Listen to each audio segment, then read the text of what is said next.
और एकादशी का जो व्रत है उसकी वैज्ञानिकता पूरी दुनिया के सामने आ चुकी है। भारतीय हमारी सनातन संस्कृति की जो जीवन पद्धति है वह धीरे धीरे विज्ञान और तर्क की कसौटी पर पूरी दुनिया के सामने स्थापित होती चली जा रही है। पिछले वर्ष सिर्फ इसी बात के लिए इस शोध के लिए नोबेल पुरस्कार की घोषणा हुई थी कि कैसे हम उपवास रहकर उन खतरनाक कैंसरस सेल को अपनी प्राणवायु द्वारा नष्ट कर सकते हैं, जिसके माध्यम से शरीर एक बड़ी विपत्ति में, बड़े रोग में पड़ जाता है। होता क्या है कि हमारी जो प्राणवायु है, हमारी जो प्राण शक्ति है,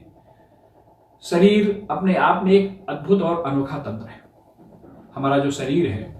यह एक ऐसी अद्भुत मशीन है जिसकी अन्य कोई दूसरी मिसाल नहीं है। विज्ञान की इतनी प्रगति के बावजूद आज तक कोई ऐसी मशीन नहीं बनी है, आज तक कोई ऐसा यंत्र नहीं बना है जिसमें अगर कोई खराबी आ जाए तो अपने आप ठीक कर लेता। अगर कहीं कोई भी मोटर है, कोई भी गाड़ी है, कोई भी कार है, कोई भी यंत्र है, अगर उसमें कोई खराबी आ जाती है, अगर उसमें कोई उसका पुर्जा ठप हो जाता है, कोई पुर्जा उसका खराब हो जाता है, तो जब तक बाह्य सहायता नहीं होती, उसमें कोई इंजीनियर, कोई मैकेनिक, कोई टेक्नीशियन, कोई वैज्ञानिक उस खराबी को दूर नहीं करता, तब तक वह खराबी दूर नहीं होती। लेकिन भगवान की जो अनुपम कृति हम लोगों का जो शरीर है, इसमें जो अपने आप हमारी प्राण शक्ति के माध्यम से शरीर में आ रहे विकारों को ठीक करने की व्यवस्था है। एकादशी का जो उपवास है,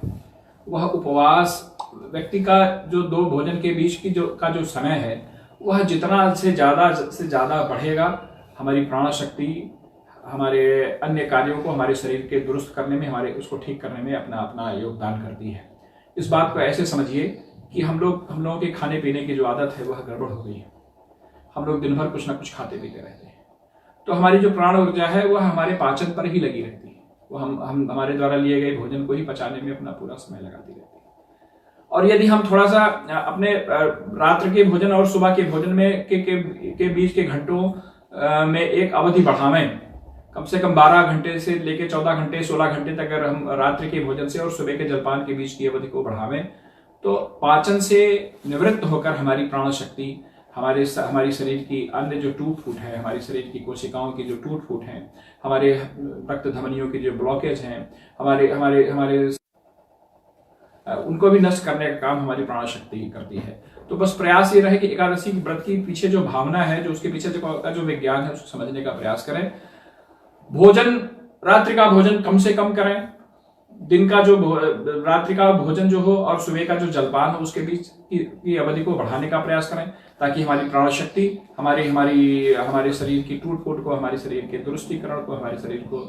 ठीक करने का काम, हमारी कोशिकाओं पर काम, हमारी रक्त धमनियों पर काम, हमारी रक्त नलिकाओं पर काम, हमारे जो अस्थियों के जोड़ हैं उस पर काम, इन सब पर वह काम करती रहे और हम लोग जो है एक स्वस्थ और एक सुरक्षित जीवन व्यतीत कर सकें।